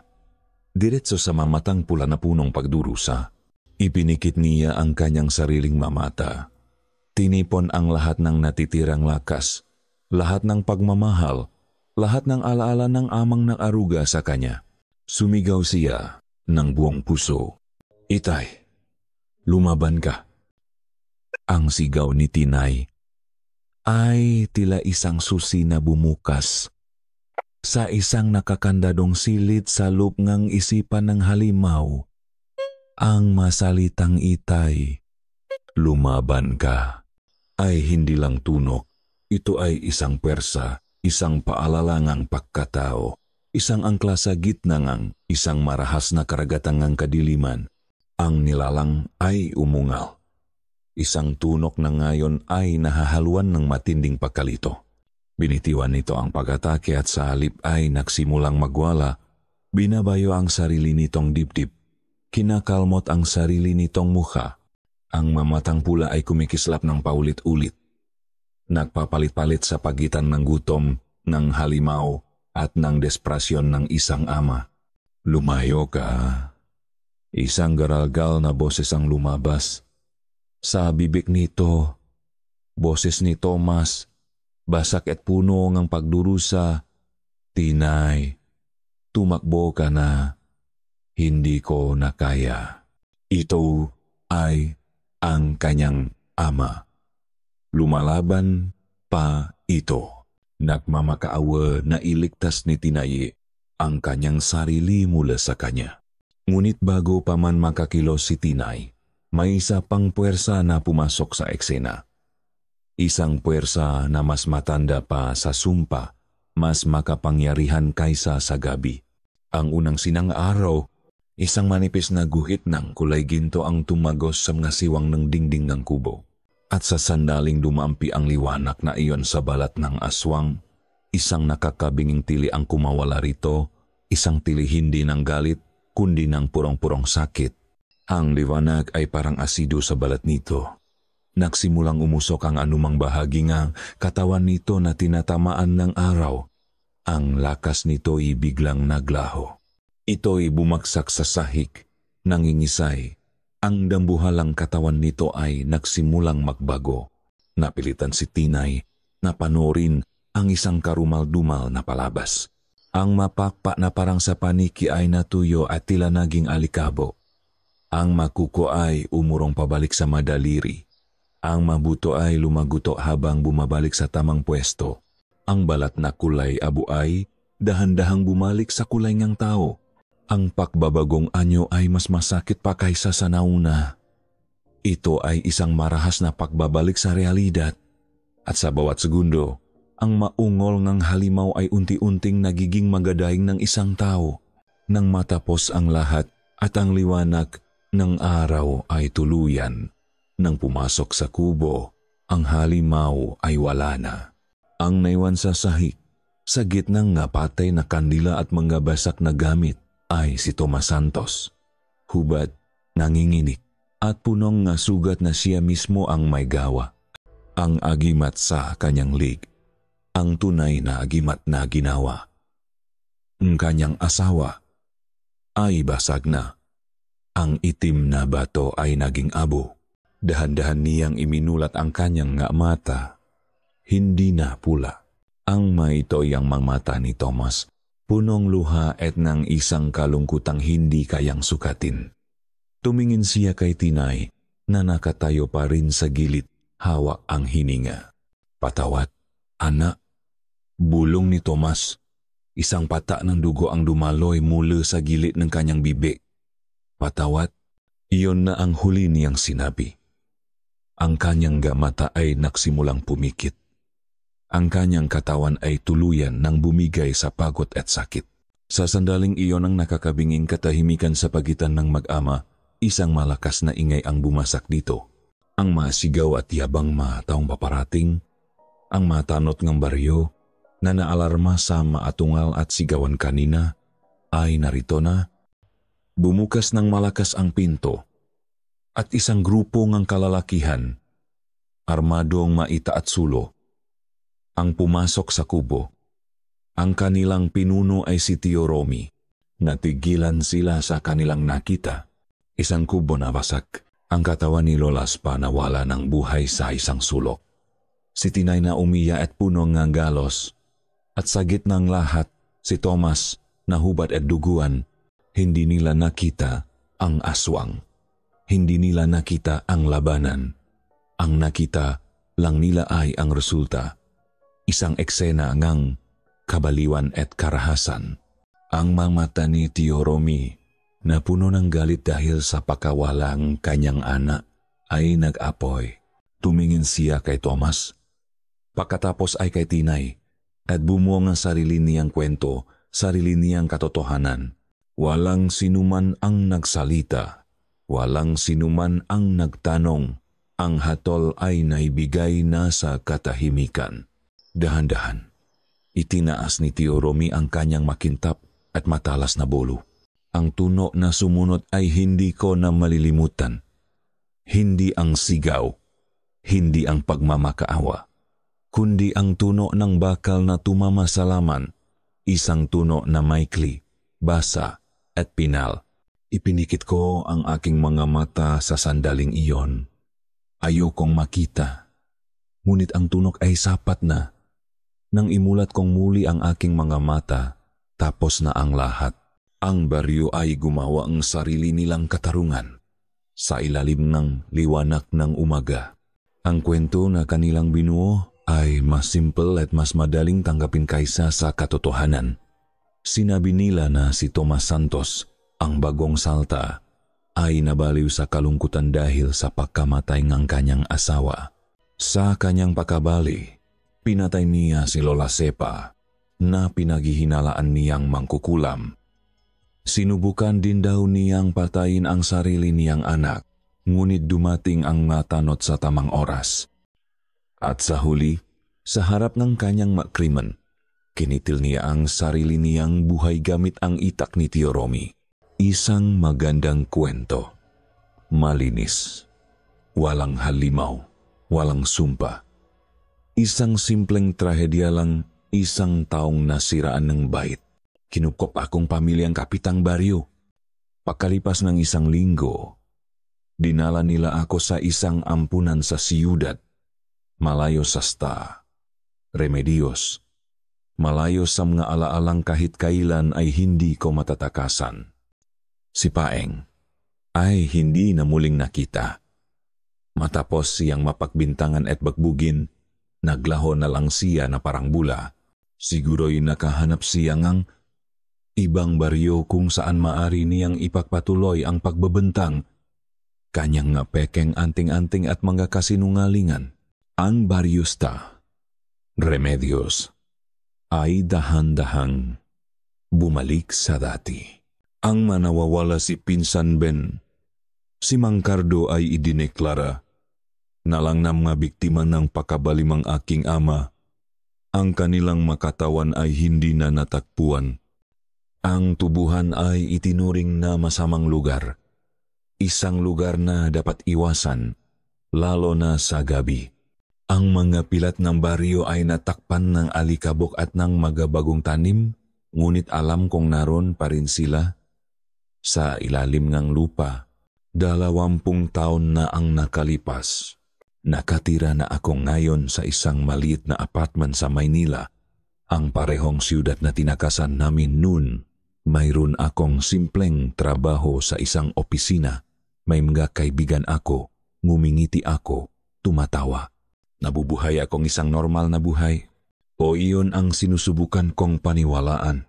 Gabi-gabi, bago matulog, tinitignan ko ang isang maliit na kahon na nakatago sa ilalim ng aking kama. Isa itong lumang kahon ng biskwit. Binubuksan ko ito. Sa loop, nakabalot sa isang pirasong malinis na tela, ay isang bagay na maitim at basak. ang isang pirasong itim na bato mula sa agimat ng aking ina. Ang tanging bagay na kinuha ko mula sa kubo ni Lola sa ipabago ako tuluyang ilayong ng ngataw. Hinahawakan ko ito. Malamig pa rin. Kahit pagkatapos ng lahat ng ngataong ito, isang piraso ang gabi na hindi na natapos. Sabi nila, patay na ang aking ama. Sabi nila, natapos na ang sumpa kasama niya. Iyon ang sinasabi ko sa aking sarili araw-araw para lang makabangon sa umaga. Ngunit may magagabi, lalo na kapag ang langit ay madilim at walang buwan, na nararamdaman ko ito.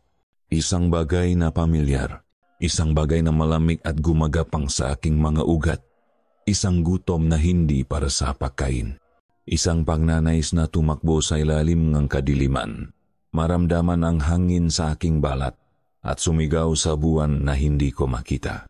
Sabi nila, patay na ang aking ama. Ngunit sa tuwing sasapit ang bagong buwan, nararamdaman ko ang kanyang gutom. Salop ng sarili kong dugo. At dito nagtatapos ang madilim at malagim na kwento ni Tinay at ang sumpang minana ng kanyang ama sa baryong ng Sta, Remedios. Mula sa kaibuturan ng aking puso, nais kong magpasalamat sa inyong paglalakbay kasama ko sa bawat kabanata ng kwentong ito. Salamat sa paglaan ng inyong oras, ng inyong emosyon, at ng inyong matainga upang pakinggan ang malihim na bumabalot sa dilim. Ang pagsulat sa kwentong ito ay isang mabigat na paglalakbay, isang pagsisit sa takot, sa bigat ng kasalanang hindi mo pinili, at sa pag-ibig na kayang maging parehong lunas at lason. Ito ay isang paalala na ang tunay na halimaw ay hindi palaging ang may pangil at pakpak. Minsan, sila ay ang pagdududa at kasinungalingang nananahan sa loob mismo nga ating puso. Ngunit sa kabilang lahat ng kadiliman, umaasa akong may naiwan itong isang maliit na sinak ng liwana.